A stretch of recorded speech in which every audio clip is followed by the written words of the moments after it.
Hey guys, Dr. Clay with 901 PT. We're going to talk about why am I having shoulder pain.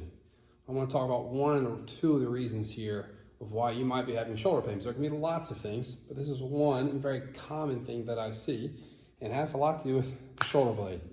So if you have pain on the side, front of your shoulder, maybe from lifting weights, pressing overhead, maybe it's from sleeping at night, lots of different things that can be going on, but a really common cause has a lot to do with the shoulder blade.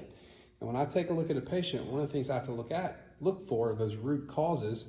And if this shoulder blade is not moving well, that puts a lot of stress to this ball and socket joint. And I've had lots of patients who get injections in their shoulder, different medications. They've had different treatments for the specific shoulder, maybe even a surgery, and they're still having pain. Or maybe it helped, but it's not solving the problem that's coming back. Take a look at your shoulder blade. Because a lot of times we stand and sit like this, as opposed to my shoulder being here, it just droops forward. And it may not be like crazy bad, though some people I see out there are crazy bad. If it's just forward there a little bit, that means this shoulder blade is moving around the rib cage. And when that happens, that puts a lot of stress in like a tugging down type of sense, but it can put a lot of stress on that shoulder and the muscles that attach to that shoulder because your shoulder blade's in a bad position.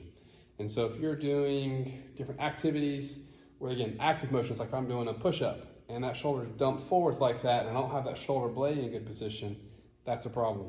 If I am pulling weights in the gym or doing a rowing motion, that shoulder is staying forward because my shoulder blade is forward, that's a problem. If you're sitting at work all the time typing and you have shoulders forward, that's a problem. You can get massage, you can get dry needling, you can get all these different treatments and injections to the shoulder, and if we're not addressing the shoulder blade, that's a problem. It can be a source of the root causes of your pain, and you need to address that shoulder blade.